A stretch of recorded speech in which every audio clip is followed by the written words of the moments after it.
আসসালামু আলাইকুম। যে যেখানে আছেন ভালো আছেন ইনশাল্লাহ। আমি আপনাদের দোয়ায় অনেক ভালো আছি। তো আবারও প্রতিদিনের মতো আবার একটা ব্লগ নিয়ে আসলাম। তো আজকে ব্লগে থাকতেছে আমি সকাল থেকে কি রান্না করব না করব। তো এখন ভাত বসাইছি, আর বিরিয়ানি ছিল, ওই বিরিয়ানি গরম করতেছি, আর শাক ভাজি করব। তো দেখুন আমার ভিডিওটা।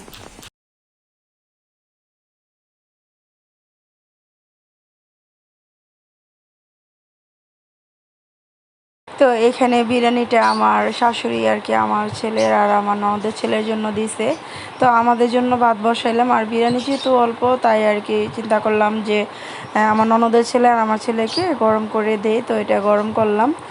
তো এখানে আর কি শাক নিছি, এলেমচা শাক, আপনারা কি শাক বলেন এটা জানি না, আমাদের এখানে তো এলেমচা শাক বলে। তো এটা আর কি সকালবেলা আনা হয়েছে টাটকা। হ্যাঁ, ইয়ে থেকে আনা হয়েছে, ক্ষেতের থেকে আনা হয়েছে। আমাদের বাড়ির সামনে ক্ষেত আছে, তো ওইখান থেকে আনা হয়েছে।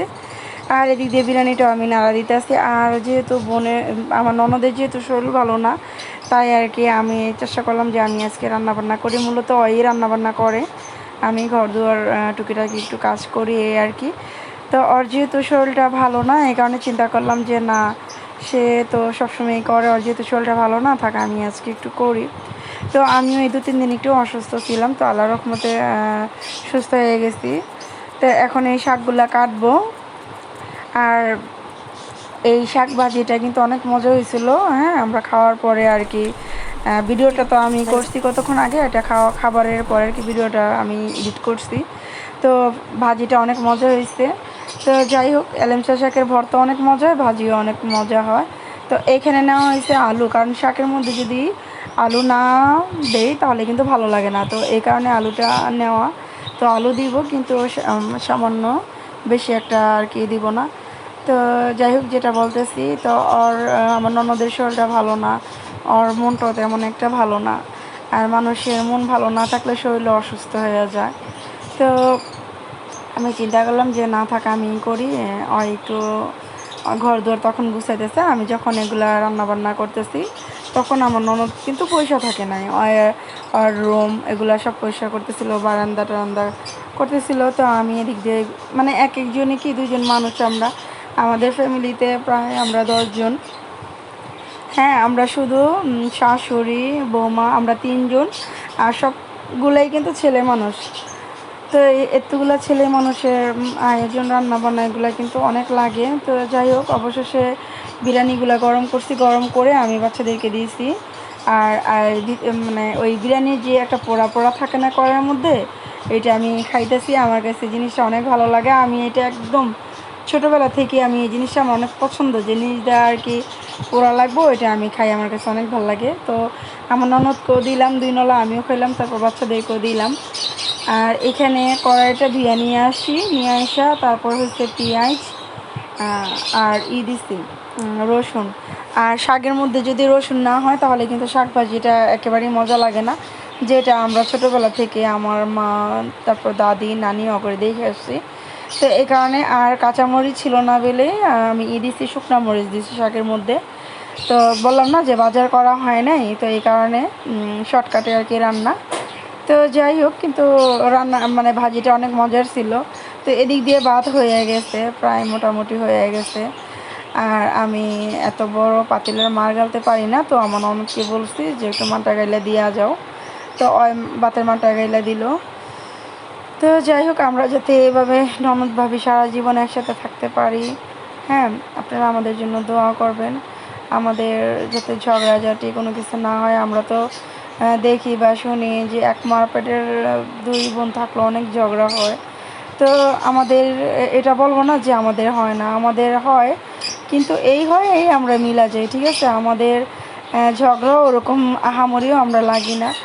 তো আমরা যাতে ওরকম আহামরি যাতে ঝগড়া আমাদের মধ্যে না হয়, আমরা যাতে সারা জীবন মিলাঝিলা থাকতে পারি, আপনারা এই দোয়াই করবেন। আর আমার যেহেতু মার পেটের বোন নাই, পরে আমি আসলে কি ননদ বলে পরিচয় দেই না। আমি বয়স দেওয়ার সময় কিন্তু আমার অনেকবার বোন এসে পড়ছে, কারণ আমি যেখানে যে আমি ওরে বোনের পরিচয় দিই, আমি কিন্তু ননদ পরিচয়টা খুব কমই দিই। কারণ আমি ওরে বোনের চোখে দেখি। হ্যাঁ, আমি বোনের মধ্যে করে ওরে আমি মায়া করি, ওও আমার যথেষ্ট করে। সত্যি কথা যে আমার যথেষ্ট পরিমাণে করে। দেখেন, একটা মানুষের ভালোবাসা পাইতে গেলে একটা মানুষের ভালোবাসা কিন্তু আগে দিতে হয়। তো আমার ননদ আমাকে প্রচুর পরিমাণে ভালোবাসে। তো আমিও চিন্তা করলাম যে না হয় আমাকে অনেক ভালোবাসে, তাইলে আমি কেন ভালোবাসবো না, হ্যাঁ। আর আমার ননদ আর 10টা ননদের মতো না, সত্যি কথা যেটা, আমার এই ননদরা আমার মানে বললাম না যে আমার মার মতো। আমি আমার মার কাছে যেভাবে একটু জিদ করতে পারি, রাগ করতে পারি, আমি না করতে পারি। আর ওই যদি কোনো জায়গায় আমার রেখে 10 মিনিটের জন্য যায়, আমি পুরো পাগলের মতো হয়ে যাই। তো এই মানুষের জন্য দোয়া করবেন। আমি পৃথিবীতে এখন আপন বলতে আমি ওরই মনে করি, কারণ আমি হাজব্যান্ডের কাছে অত কিছু বলতে পারি না, আমার ননদের কাছে আমি সব কিছু বলতে পারি। তো আল্লাহ যেন আমার ননদকে ভালো রাখে, ওরা যাতে রাখে, কারণ ভালো মানুষের ভাগ্য না খুব মন্দ হয়। আমি জানি না আমার ননদের আসলে এই ভাগ্য কী আছে বা কি, আমি ওটা জানি না, আমি অত কিছু না বলি। আপনারা সবাই দোয়া করবেন যাতে ওর দিনগুলো আল্লাহ ভালো নেয়, হ্যাঁ, ওর সন্তানরা যাতে মানুষের মতো মানুষ হয়। তো যাই হোক, আমি এখন এই যে শাক ভাজিগুলা করতেছি। তো কেমন হয়েছে ওটা অবশ্যই জানাবেন। আমরা মূলত শাক ভাজির মধ্যে আলুটা না দিলে ভালো লাগে না। আপনারা হয়তো বা অনেকেই শাকের মধ্যে আলু দেন না, আমরা কিন্তু দেই, এটা অনেক ভালো লাগে। আলুটার সাথে দিলে শাক ভাজিটা অনেক মজা হয়, দেন অনেক মজাও হয়েছে, সবাই বলছে। তো এই যে লবণ দিলাম, এখন পরিমাণ মতো লবণ দিয়ে এখন ঢেকে দেবো। তো যাই বলতেছি, তো আলহামদুলিল্লাহ অনেক ভালো আছি আল্লাহর রহমতে। আর 10টা ফ্যামিলি থেকে আল্লাহ অনেক ভালো রাখছে। আর প্রত্যেকটা মানুষের জন্য আল্লাহ ভালো রাখে, সবার জন্য এই দোয়া করি সবাই যাতে ভালো থাকে, হ্যাঁ, সুস্থ থাকে। তো সবার জন্যই দোয়া করি। তো আমার শাশুড়ি মারা গেছে, আমার শ্বশুর মারা গেছে, আমার মা নাই। তো ওদের জন্য আপনারা সবাই দোয়া করবেন, ওরা যাতে ব্যস্ত আল্লাহ যেন নসিব করে। তো যাই হোক, এই যে এখানে আমি প্লেটে এগুলা মাছতেছি আর ধুইতেছি, আর এদিক দিয়ে আবার নাড়াও দিতেছি, যেহেতু এক হাতে করতেছি আমার 2 দিক দিয়ে সামলাইতে হইতেছে। তো আমার ভিডিওটা হয়তো বা ওরকমভাবে সুন্দর হয় না, যদি আপনাদের ভালো না লেগে থাকে আমাকে কমেন্ট করে বলবেন যে আপা আপনার এই দিকটা হয় না বা এটা এরকম কি, আপনারা অবশ্যই আমাকে বলবেন, হ্যাঁ। আর ক্ষমা দৃষ্টিতে দেখবেন, ভুল ত্রুটি কিন্তু মানুষেরই হয়, যেহেতু আমি, হ্যাঁ, প্রফেশনালি একটা ইউটিউবার না, আমি নতুন ইউটিউবার, আমি নতুন ইউটিউবিং করতেছি।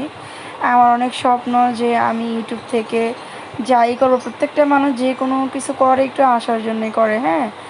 মানুষ কিন্তু স্বার্থ ছাড়া কোনো কিছু করে না। আর এখানে আমি এটা করতেছি কারণ আমার যে হাজব্যান্ড, উনি আমাকে বাইরে কখনো চাকরি করতে দিবে না। আর এখানে একটা জিনিস আপনাদের সাথে শেয়ার,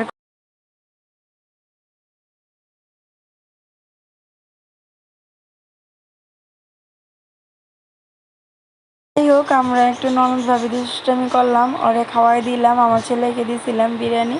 তো আমার ছেলে বিরিয়ানি খায় নাই, তো আমার ননদকে খাওয়াই দিলাম, আমি নিজে খাইলাম, কারণ ওর মন ভালো না থাকলে ওরে খাইতে চায় না, তো আমি খুব জোর করে ওরে খাওয়াই। আবার আমার যখন মন খারাপ হয় তখন আমি খেতে চাই না, আমার এই ননদরা আমাকে খুব জোর করে খাওয়ায়, যত পর্যন্ত আমি না খামো তত পর্যন্ত আমার ননদ খাইবো না, আবার ওর যত পর্যন্ত না খাইবো আমিও খাবো না।